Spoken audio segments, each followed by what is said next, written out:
The alien princess tried to kill me, until her mother declared he is your betrothed, Kyle.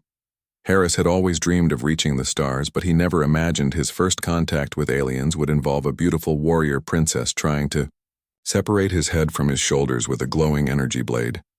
The diplomatic vessel carrying him and 20 other humans approached the massive crystalline structure floating in deep space, and Kyle felt his stomach twist with nervous excitement. As humanity's first ambassador to the Valyrian Empire.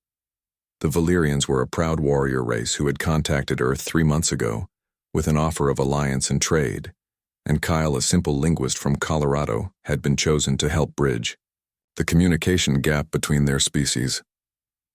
When the airlock opened, Kyle stepped into a grand hall that seemed carved from living starlight, and towering figures in elegant armor lined the pathway, and at the far end sat 2 thrones. On the larger throne rested Queen Lyra, her skin a soft shade of lavender, her eyes glowing with ancient wisdom, and beside her sat a younger woman whose beauty struck Kyle like a physical blow princess.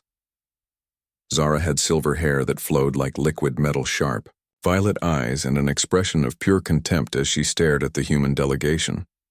Kyle bowed respectfully as he had been taught, and the queen rose, her voice melodic yet commanding as she spoke in her native tongue, and Kyle's translator device rendered her words into English. "Welcome, humans of Earth, and I am Queen Lyra of the Valyrian Empire, and we honor your courage in coming to our domain." Kyle stepped forward, his voice steady, despite his racing heart. "And we are honored by your invitation, Your Majesty, and we come in peace, seeking friendship between our worlds." Princess Zara stood abruptly, her hand moving to the weapon at her side, and she spoke rapidly, her words dripping with disdain. "These weak creatures dare stand in the hall of warriors, and they are soft and fragile and unworthy of our alliance." The queen raised a hand. "And peace, my daughter, and they have traveled far and deserve respect." But Zara's eyes locked onto Kyle, and she moved down the steps with predatory grace.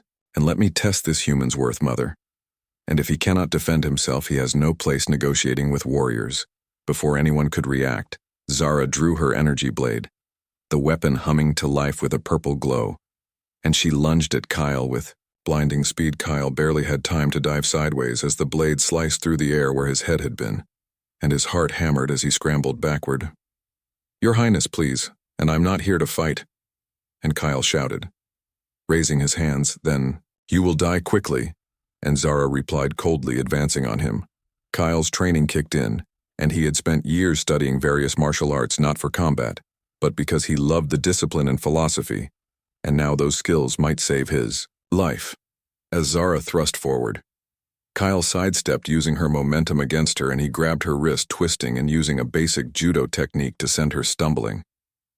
The hall erupted in shocked murmurs, and no one had ever seen a human move that way, and certainly no one had seen anyone lay hands on Princess Zara. Zara's eyes widened with surprise, then narrowed with rage, and she attacked again more aggressively, and Kyle dodged and deflected, using every ounce of his training to avoid that deadly blade. He did not try to hurt her, only to survive, and each time she struck, he redirected her energy, moving like water around stone. Finally, after what felt like hours but was only minutes, Zara paused, breathing hard, and her respect for his skill warring with her pride. "You fight without a weapon, and you refuse to strike back, and are you a coward or a fool?" "Neither, Your Highness," and Kyle replied steadily. "And I am a man who came here for peace. Not war, and killing me would accomplish nothing." Queen Lyra had been watching intently, and suddenly she stood, her eyes gleaming with an emotion Kyle could not identify.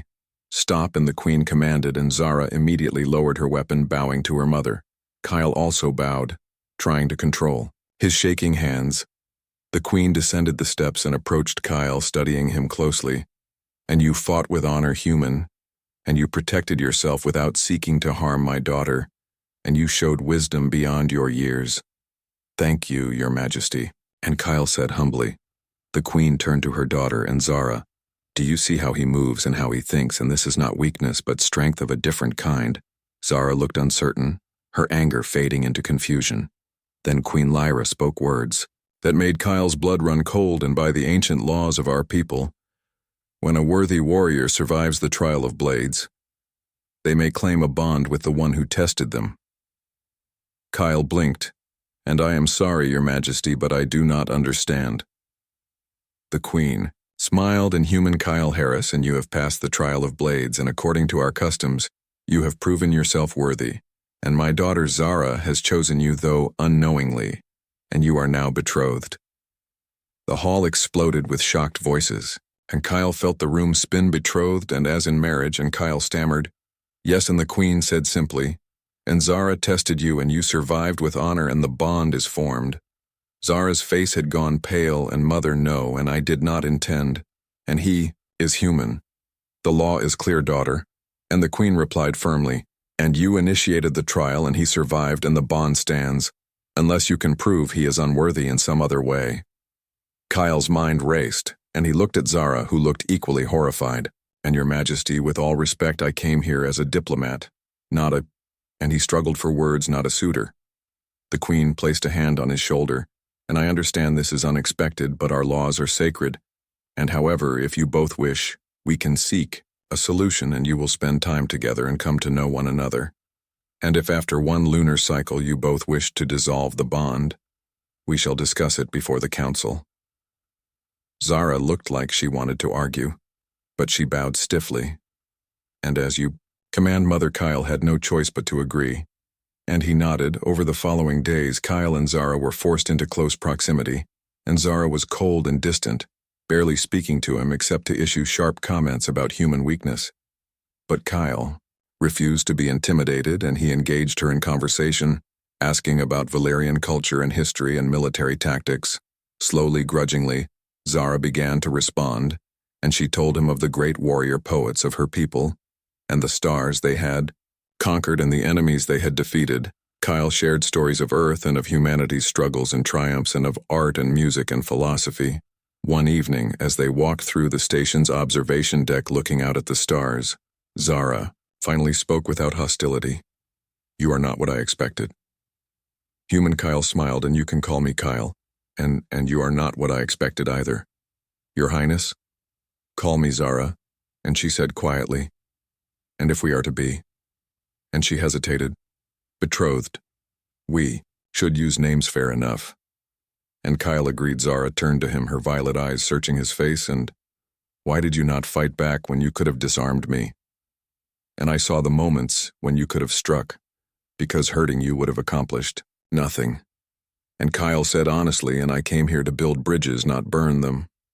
Zara was quiet for a long moment. "And on my world, strength is measured in combat victories, but you showed me a different kind of strength today." Kyle met her gaze. "And maybe our peoples can learn from each other." Zara's expression softened. "And perhaps you are right." As the lunar cycle continued, Kyle and Zara spent more time together, and they trained together, with Zara teaching Kyle Valerian combat techniques and Kyle showing her human martial arts. They debated philosophy and politics and discovered they had more in common than either had expected, and Zara had a sharp mind and a fierce loyalty to her people. And Kyle found himself genuinely admiring her. One night, Zara invited Kyle to a private dinner in her quarters, and the room was decorated with flowing fabrics and soft light, and she had prepared a traditional Valerian meal. "This is," and Kyle paused, "beautiful, and thank you, Zara." She smiled, a real, genuine smile that transformed her face. "And I wanted to apologize for trying to kill you." Kyle laughed, an apology accepted, and though in fairness, it made for an interesting first impression. Zara laughed too, and the sound was like music. As they ate, they talked about their hopes for the alliance and their dreams for the future. And Kyle realized with surprise that he no longer wanted to dissolve the betrothal. When the lunar cycle ended, Queen Lyra summoned them both. "You have spent the required time together," and the Queen said, "And now you must choose, and will you honor the bond or dissolve it?" Kyle looked at Zara, and she looked back at him, and something unspoken passed between them. Zara spoke first. "And I choose to honor the bond, Mother, and Kyle has shown me that strength comes in many forms, and I would be honored to stand beside him." Kyle felt warmth spread through his chest. "And I choose to honor the bond as well, and Zara has taught me courage, and I believe together we can help our peoples understand each other." Queen Lyra smiled. "And then it is decided, and let the union of Princess Zara and Ambassador Kyle Harris be the first bond between our worlds." The hall erupted in cheers, and Kyle reached for Zara's hand and she took it, her grip strong and sure as they stood together before the queen and the assembled court. Kyle realized that sometimes the greatest adventures begin not with careful planning, but with a warrior princess trying to kill you and discovering that she might just be the person you were meant to find all along. And so humanity's first interstellar alliance was sealed, not with treaties and documents, but with love born from respect and understanding between two souls.